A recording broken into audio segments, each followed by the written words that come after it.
ഒന്ന് എടുത്തു നോക്കി, കാർഡ് പുറത്തെടുത്ത് നോക്കി. ആയി കഴിഞ്ഞാല് വേറെ ഒരു വിഷയമില്ല, നമ്മളെ പ്രശ്നങ്ങളൊക്കെ സിമ്പിൾ.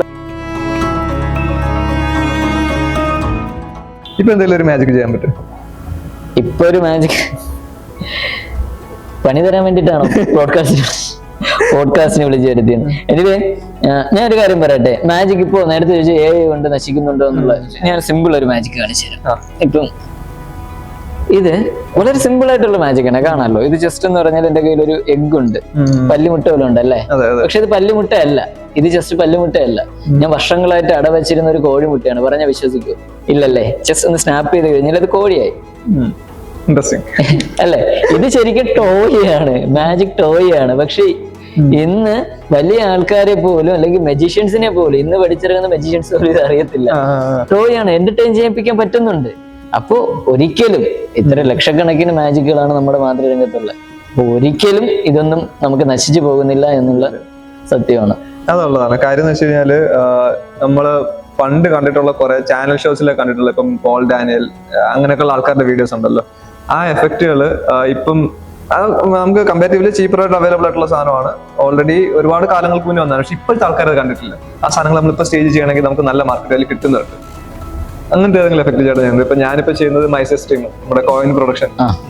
അതുപോലെ നമ്മൾ കണ്ട് ശീലിച്ച ആൾക്കാർക്ക് അറിയാത്ത, നമ്മൾ ചെയ്യുന്നതെല്ലാം പണ്ടാരൊക്കെയോ കണ്ടെത്തി വെച്ചതാണ്. പക്ഷെ ഈ പഠിച്ച കുറച്ച് കാര്യങ്ങൾ മാത്രം വീണ്ടും പഠിപ്പിക്കപ്പെടുന്നു, അത് മാത്രം ഫോളോ അപ്പ് ചെയ്തെന്ന ഒരു കാറ്റഗറി. ഇത് കൂടുതലായിട്ട് ഫോളോ അപ്പ് ചെയ്ത് പോകുന്ന കുറച്ച് പേരേ ഉള്ളൂ. അങ്ങനെയുള്ളു. അതില് അവരാണ് നമ്മൾ ഇതുപോലെ പെർഫോം ചെയ്യുന്ന നമ്മൾ കുറച്ച് പേരെന്നൊക്കെ പറയുന്നത്. അങ്ങനെ കുറച്ചധികം മാജിക് ഉണ്ട്. ഞാൻ ഒരു കാര്യം ചോദിച്ചോട്ടെ, ഒരു മാജിക് കാണിച്ചു തരുമോ അത്തരത്തില്? അതായത് അല്ല, ഞാൻ എൻ്റെ ഒരു യൂഷ്വലി മാജിക്കിൽ എല്ലാവർക്കും ഭയങ്കര ഇഷ്ടമുള്ള സംഭവമാണ് കാർഡ് മാജിക്. ഞാൻ കാർഡ് മാജിക് ഒരു സംഭവിച്ചത് ഫേവറേറ്റ്. എൻ്റെ കയ്യിൽ ഒരു പാക്കറ്റ് കാർഡ് ഉണ്ട്. ഇപ്പൊ നമ്മൾ മജീഷ്യന്മാർ കാർഡ് കയ്യിലെടുക്കുമ്പോഴത്തേക്ക് ആൾക്കാർക്ക് സംശയം ഉണ്ടാവും ഇത് ഏതെങ്കിലും രീതിയിൽ അറേഞ്ച് ചെയ്തിട്ടുള്ള കാർഡാണ്. അതാണ് ചേട്ടൻ വേണമെങ്കിൽ ഷഫിൾ ചെയ്യാം. ഞാൻ ഇപ്പൊ മജീഷ്യൻ ഇല്ല കേട്ടോ, നിങ്ങളുടെ ഒരാളാണ്, പേടിക്കണ്ട. മിക്സ് ചെയ്യണോ? മിക്സ് ചെയ്യാം. സത്യം പറയും, ഇത് സെറ്റ് ചെയ്തിട്ടൊന്നും ഇല്ലല്ലോ അല്ലേ? ഓക്കെ, അതെന്തിനാ അവരങ്ങനെയൊക്കെ ചിന്തിക്കാൻ പോകുന്നതെന്നാണ് ഞാൻ ചോദിക്കുന്നത്. മേ ബി നമ്മൾ ആ ഓർഡർ കാണാതെ പഠിച്ചു വെച്ചേക്കുന്നൊക്കെ വിചാരിച്ചിട്ടായിരിക്കും. ചേട്ടൻ ഇഷ്ടമുള്ള ഒരു കാർഡ് എടുക്കാവോ? ഓക്കെ. ആ കാർഡ് ക്യാമറയ്ക്ക് ഒന്ന് കാണിച്ചു കൊടുക്കാം. വേണമെങ്കിൽ ആ കാർഡ് ഒന്ന് സൈൻ ചെയ്തു. ഈ സെറ്റിൽ ഈ ഒരു കാർഡ് മാത്രമേ ഉള്ളൂ എന്ന് എല്ലാവർക്കും ഒന്ന് കൺഫേം ചെയ്യാൻ വേണ്ടിയിട്ട്.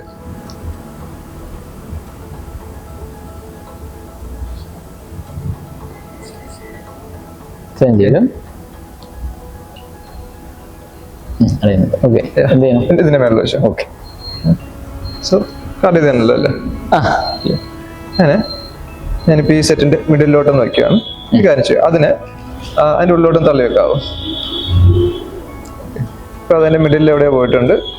ഞാനതിനെ ഈ സെറ്റിലോട്ട് ഇതിന്റെ മിഡിലോട്ട് വെച്ചു. ഇപ്പൊ ഇത് സംവേർ ഇൻ ദ മിഡിൽ എവിടെയോ ഉണ്ട്. വേണമെങ്കിൽ ഒന്നുകൂടെ ഒന്ന് മിക്സ് ചെയ്യാവോ? ഇപ്പൊ ഞാനത് കൺട്രോൾ ചെയ്യുന്നില്ല എന്ന് ഉറപ്പിക്കാൻ വേണ്ടിട്ട്. നല്ല തീരുമാനം.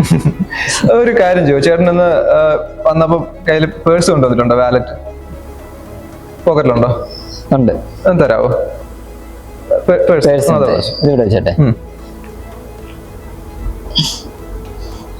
ഇത് എടുത്തു വെക്കണമെങ്കിൽ നേരത്തെ പറയണ്ടേ? ഒരു കാർഡുണ്ട്, ഇത് തന്നെയാണ്. ഒന്ന് എടുത്തു നോക്കി, കാർഡ് പുറത്തെടുത്ത് നോക്കി. അല്ല, എന്റെ പേഴ്സ് നമ്മുടെ കാർഡ്. ഇത് തെറ്റിദ്ധരിക്കാൻ വേണ്ടിയിട്ട് ഉണ്ട്. നിങ്ങൾ വേണമെങ്കിൽ തെറ്റിദ്ധരിച്ചോളൂ. പക്ഷേ ലൈവായിട്ട് അവനെ കാണുമ്പോ എന്തായാലും പെർഫോം ചെയ്ത് തരും. ഇതാണ് ഇത് നേരത്തെ പറഞ്ഞൊരു കാറ്റഗറിയിലുള്ള ഒരു. അതെ അതെ, ഇത് വളരെ ക്ലാസിക് എഫക്റ്റ് ആണ്. ഒരുപാട് കാലം മുന്നേ നമ്മള് പ്ലാൻ ചെയ്ത് ഒരു ഇമ്പോസിബിൾ പൊസിഷനിൽ കൊണ്ടെത്തിക്കുന്ന ഇവൻ ഓഡിയൻസിന്റെ. എനിക്ക് മുതുകാട് സാറിനെയൊക്കെ ഫോളോ ചെയ്യുന്ന ആൾക്കാർ ഇത് സ്ഥിരം കണ്ടിട്ടുണ്ടാവും. ഇത് ആൾക്കാരുടെ ഇമ്പോസിബിൾ ആയിട്ടുള്ള അവരുടെ പോക്കറ്റിൽ നിന്ന് സാർ കല്ലൊക്കെ എടുക്കുന്നു, അങ്ങനെയൊക്കെ ഭയങ്കര രസമുള്ള കുറെ എഫക്റ്റുകൾ. ഞാനത് ചെയ്യാറില്ല. വേറൊരു കാര്യം എന്ന് വെച്ചാല്, നമ്മള് ശരിക്കും പറഞ്ഞാല് മാജിക് കൊണ്ട് എന്താണ് ഉപയോഗം എന്ന് ചോദിച്ചാൽ എന്ത് പറയും? മാജിക് ഉപയോഗം ഇൻ ദ സെൻസ് അതൊരു എന്റർടൈൻമെന്റ് സാധനമാണ്. നമുക്ക് ആൾക്കാരുടെ മുഖത്ത് സന്തോഷം കാണാൻ ഉപയോഗിക്കാൻ പറ്റിയ ഒരു വലിയ സംഭവമാണ്. നമുക്ക് അതുകൊണ്ട് കുറെ ആഡ് ഓൺ ഉപകാരങ്ങൾ കിട്ടുന്നുണ്ട്. നമുക്കൊരു സ്ഥലത്ത് പോകുമ്പോൾ ഒരു എക്സ്ട്രാ പ്രിവിലേജ്, നമ്മളെ വലിയ ആൾക്കാരായിട്ടൊക്കെ ആൾക്കാർ കാണുന്ന ഒരു പ്രിവിലേജ് കിട്ടും. അതൊരു എക്സ്ട്രാ ആണ്. പക്ഷെ ബേസിക്കലി ഒരു ഹാപ്പിനെസ് ടൂൾ എന്നുള്ള രീതിയിൽ പറഞ്ഞു കഴിഞ്ഞാൽ ഇതൊരു ബെസ്റ്റ് ടൂളാണ്. അത് സത്യമാണ്. പക്ഷെ ഞാൻ ഒരു കാര്യം പറഞ്ഞോട്ടെ, നമുക്ക് ഇപ്പോ ആർക്കും ഇഷ്ടമില്ലാത്തൊരു കാര്യമാണ് ബോധവൽക്കരണം. മോട്ടിവേഷൻ എന്ന് പറയുന്ന ആർക്കും ഇഷ്ടമില്ല. പക്ഷെ നമ്മുടെ ഈ മാജിക് എന്ന ഈ ആർട്ട് ഫോം കൊണ്ട് വളരെ മനോഹരമായിട്ട് ബോധവൽക്കരണം നടത്താൻ പറ്റും. ബോധവൽക്കരണത്തിന് പറ്റിയ ഏറ്റവും നല്ല ടൂളാണ് മാജിക്. അതാണ് കറക്റ്റ് അല്ലേ? അല്ലേ? ഇപ്പൊ ഞാൻ ഫോർ എക്സാമ്പിൾ വെറുതെ ഞാനിപ്പോ എന്റെ കയ്യില് ഒരു 3 മുത്തുണ്ട് കേട്ടോ, 3 മുത്തുകളുണ്ട്, 2 ചരല് കോർത്തിട്ടുണ്ട്. ഇപ്പോ നമ്മളിപ്പോ ഡിപ്രഷനൊക്കെ അടിച്ചിരിക്കുന്ന സമയത്ത്, അല്ലെങ്കിൽ നമ്മൾ പ്രശ്നങ്ങളൊക്കെ വന്നിരിക്കുന്ന സമയത്ത്, ഇങ്ങനെ ആരെങ്കിലും ഒക്കെ നമ്മുടെ അടുത്ത് വന്ന് സംസാരിക്കുന്ന സമയത്ത്, ആക്ച്വലി ഞാൻ അങ്ങനെ മോട്ടിവേറ്ററോ അങ്ങനത്തെ ഉള്ള സംഭവമൊന്നുമല്ല, പക്ഷെ രസകരമായിട്ട് മാജിക് ഒക്കെ കാണിച്ചു കൊടുത്തിട്ട് നമുക്ക് പറയാനുള്ള കാര്യങ്ങളൊക്കെ പറയാറുണ്ട്. ജസ്റ്റ് കാണിച്ചുതരാം. ഇപ്പൊ എന്റെ കയ്യില് 3 മുത്തുണ്ട്. ഈ 3 മുത്തുകള് നമ്മുടെ ജീവിതത്തിലേക്ക് കടന്നു വന്ന പ്രശ്നങ്ങളാണ് നമ്മൾ വിചാരിച്ചു കഴിഞ്ഞാല് ഒരുപാട് പ്രശ്നം ഉണ്ടല്ലേ? ഉണ്ടല്ലേ? എല്ലാ മനുഷ്യരും കാര്യമില്ലല്ലേ?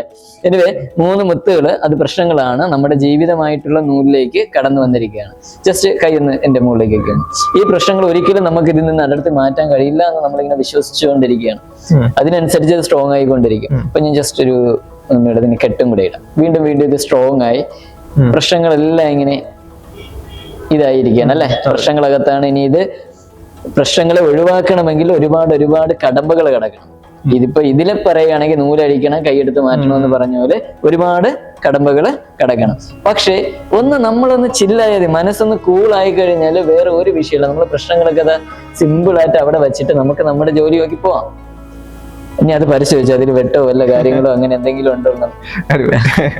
ശരിക്കും മജീഷ്യൻ അല്ലാത്ത ഒരാളും കൂടെ ഇവിടെ വേണമായിരുന്നു. അല്ലേ? അടുത്ത പോഡ്കാസ്റ്റിന് ശ്രദ്ധിക്കുക എന്നുള്ള. ഓക്കെ അല്ലേ? അപ്പൊ ഇത്തരത്തില് സിമ്പിൾ കാര്യമാണ് ഇത്. പക്ഷെ ഇത് ചെയ്യുന്ന സമയത്ത് അവര് നല്ല രീതിയിൽ ഹാപ്പി ആവും. നമ്മളിപ്പം പറഞ്ഞവരെ മനസ്സിലാക്കുന്നതിനേക്കാൾ അപ്പുറം നല്ല രീതിയിൽ അവർക്ക് ചിന്തിക്കാനുള്ളൊരു വഴി കിട്ടും. ഇതില് വേറൊരു അപകടം ഞാൻ തോന്നുന്നു പറയട്ടെ. ഇപ്പൊ നമ്മള് മാജിക് മെന്റലിസം ഒക്കെ ആയി വന്നു കഴിഞ്ഞപ്പോൾ ഹിപ്നോട്ടിസത്തിന് ഭയങ്കര ഒരു പ്രാധാന്യം വന്നു. ഇപ്പൊ റീസെന്റ് എനിക്ക് വന്നൊരു കോളാണ്. ആ ആള് പറഞ്ഞത് അയാളുടെ അച്ഛൻ റീസെന്റ് മരിച്ചുപോയി, എനിക്ക് എന്റെ അച്ഛനടുത്ത് സംസാരിക്കണം, നിങ്ങളെ കൊണ്ട് ചെയ്തു തരാൻ പറ്റുമെന്ന്. കാരണം അങ്ങനെയൊക്കെ ഉള്ള ഒരു തോട്ട് പ്രോസസ് അല്ലെങ്കിൽ അങ്ങനെയുള്ള ഒരു മിസ്ലീഡിങ് ഹിപ്നോട്ടിസത്തിനെയും മെന്റലിസത്തിനെയൊക്കെ പറ്റി വരുന്നുണ്ട്. അത് ശരിക്കും പ്രേക്ഷകരോട് വ്യക്തമായിട്ട് പറഞ്ഞ് മനസ്സിലാക്കേണ്ട ഒരു സബ്ജക്റ്റ് ആണ്. മെന്റലിസവും ഹിപ്നോട്ടിസവും രണ്ടാണ്. ശരിയല്ലേ? ഹിപ്നോട്ടിസ്റ്റുകളും മെന്റലിസ്റ്റുകളാണ് എന്ന് പറഞ്ഞിട്ട് നടത്തുന്ന പെർഫോമൻസ് ആണ് ഈ കാണുന്നത്.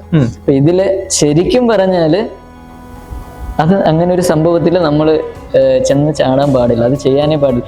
ചെയ്യുന്നവരും ചെയ്യാൻ പാടില്ല, അതില് പാർട്ടാവുന്നവർ ഒരു കാരണവശാലും പാർട്ടാവാൻ പാടില്ല എന്നേ ഞാൻ പറയത്തുള്ളൂ.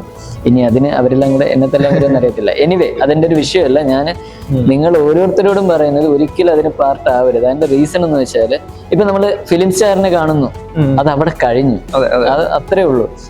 നമ്മൾ യാദൃശ്യമായിട്ട് തിരക്കിൽ പെട്ട് ഒരാളെ ദൂരെ നിന്ന് കണ്ട് ആ ഒരു ഇതേ കിട്ടത്തുള്ളൂ. പക്ഷെ ഇമോഷൻ വെച്ച് കളിക്കുമ്പോൾ, നമ്മളിപ്പോ ഇതുപോലെ മരിച്ചുപോയ ഒരാളെയോ നമ്മൾ കാണാൻ അങ്ങനെ ഒരാളെ വെച്ച് കളിക്കുമ്പോൾ നിങ്ങളൊന്ന് ആലോചിച്ച് നോക്ക്, നമ്മൾ ആ ഒരു ട്രോമയിൽ നിന്ന് എത്ര നാളെടുത്തിട്ടായിരിക്കും അവര് റിക്കവറായി വന്നിരിക്കുന്നത്. അപ്പൊ ആ ഒരു സിറ്റുവേഷനിൽ നിന്നും വീണ്ടും ആ ട്രോമയിലേക്ക് പോകാനുള്ള ഒരു സാധ്യതയല്ലേ?